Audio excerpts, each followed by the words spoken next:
மயிலோட அம்மா அப்பா சண்டை போடுறதுனால மயில் அவங்க அத்தையவும் மீனா ராஜியவும் கூட்டிக்கிட்டு அவங்களோட ரூம்குள்ள போயிடுவாங்க. இப்போதான் அந்த அதிசயம் நடக்கும். இங்கதாங்க பெரிய ட்விஸ்டே இருக்கு.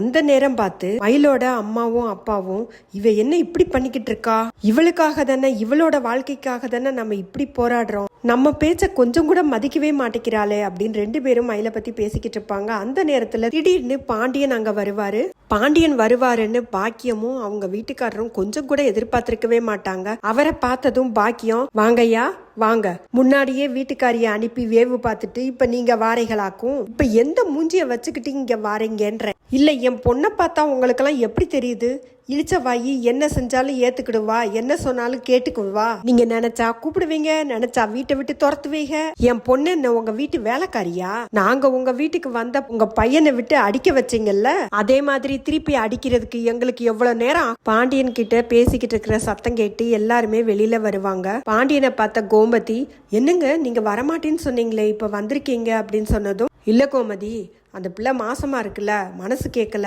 அதான் பார்த்துட்டு போலான்னு வந்துட்டேன். என்னப்பா மயிலு எப்படி இருக்க அப்படின்னு சொல்லிட்டு மயிலுக்கிட்ட கேட்பாரு. மயிலும் நல்லா இருக்கேன் மாமா, மாத்திரையெல்லாம் சரியா சாப்பிட்றியாப்பா என்ன ஏதுன்னு கேட்பாரு.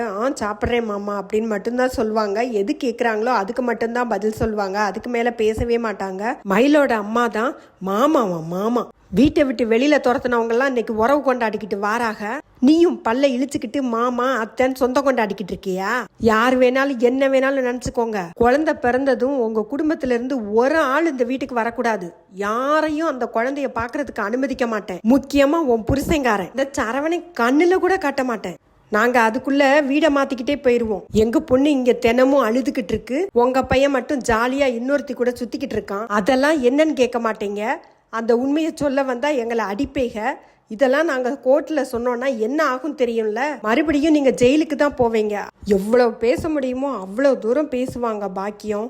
இதெல்லாம் கேட்டுக்கிட்டு இருந்த பாண்டியன் அமைதியா தான் இருப்பாரு, எதுவுமே சொல்ல மாட்டாரு. மயிலுக்கிட்ட ஒரு 10,000 ரூபாய் எடுத்து நீட்டுவாரு. இந்தாப்பா மயிலு, உன் குழந்தைய நல்லா பாத்துக்கோ, அது நம்ம வீட்டு வாரிசுப்பா, கொஞ்ச நாள் பொறுத்துக்கோப்பா, எல்லாத்தையும் பொறுத்துக்கோ, காலம் இப்படியே இருக்காது, கொஞ்ச நாள் அமைதியா இருப்பா, பார்க்கலாம் அப்படின்னு சொல்லிட்டு மயிலுக்கிட்ட சொல்லுவாரு.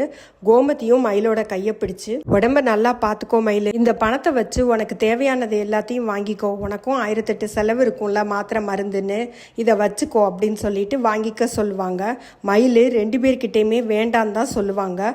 இதெல்லாம் பார்த்துக்கிட்டு இருந்த பாக்கியம், இவ்வளவு நேரம் சண்டை போட்டவங்க, ஏன் மயிலு முதல்ல அந்த காசை வாங்கு, காசு எதுக்கு வாங்க மாட்டேன்னு சொல்ற, அந்த வீட்டுல நீ செஞ்ச வேலைக்கெல்லாம் இவங்க லட்சமா கொடுக்கணும், காசை வாங்க மயிலு அப்படின்னு சொல்லுவாங்க. மயிலு, ஐயோ நீ சும்மா இருமா, ரெண்டு பேரும் கொஞ்ச நேரம் அமைதியா இருங்களேன், இந்த பணம்லாம் எனக்கு வேண்டாம் மாமா, நீங்களே வச்சுக்கோங்க, நான் வேலைக்கு போறேன், நான் அதுலயே பாத்துக்குவேன், எனக்கும் என் குழந்தைக்கும் தேவையானதை நான் அதுல இருந்து வாங்கிக்குவேன் அப்படின்னு சொல்லுவாங்க. பணத்தை பார்த்ததும் பாக்கியம் கொஞ்சம் அமைதியாயிடுவாங்க. அதனால பாண்டியன் வற்புறுத்தி மயிலுக்கிட்ட கொடுப்பாரு. பணத்தை பார்த்ததும் பாக்கியம் வாய பொழப்பாங்கன்னு பாண்டியனுக்கு ஏற்கனவே தெரியும், அதனாலதான் அவர் அப்படி பண்ணுவாரு. ஆனாலும் மயிலு கடைசி வரைக்கும் அந்த பணத்தை வேண்டான்னு சொல்லிடுவாங்க. நான் செஞ்சது தப்புதான் மாமா, நான் உங்ககிட்ட பொய் சொல்லியிருக்க கூடாது, உண்மையை தான் சொல்லியிருக்கணும், இப்ப நான் என்னோட தப்பெல்லாம் உணர்ந்துட்டேன், திரும்ப அந்த மாதிரி ஒரு தப்ப நான் பண்ண மாட்டேன் அப்படின்னு சொல்லி ரொம்ப வருத்தப்படுவாங்க. பாக்கியம் மறுபடியும் மயிலுக்கிட்ட, என் மயிலு தப்பு பண்ணது அவங்க, நீ என்ன தப்பு பண்ண, அந்த வீட்டுல எல்லார்கிட்டையும் பாசமா தானே இருந்த, எல்லாருக்கும் தினமும் சமைச்சு போட்டு சாப்பாடு போட்டு எல்லாரையும் நல்லா பாத்துக்கிட்டேல, மாப்பிள்ளைய விட வயசு கூட இருக்குன்னு சொன்னதெல்லாம் ஒரு பெரிய தப்பா அப்படின்னு பார்த்தா எல்லா மருமகளும் தான் வீட்டை விட்டு வெளியில போகணும். ஐயோ அம்மா நீ கொஞ்சம் சும்மா இருமா, நான் பேசிக்கிறேன், இது என்னோட வாழ்க்கை, இனிமே நீ இதுல தலையிடாத, மாமா நீங்க கிளம்புங்க, மாமா அத்தை நீங்க கிளம்புங்க, இன்னொரு நாள் பார்க்கலாம், என்னை பார்க்க வந்தீங்க, என்னை பார்த்துட்டீங்கல்ல, நீங்க கிளம்புங்க அப்படின்னு சொல்லிட்டு எல்லாரையும் வழி அனுப்பிச்சு விட்டுருவாங்க.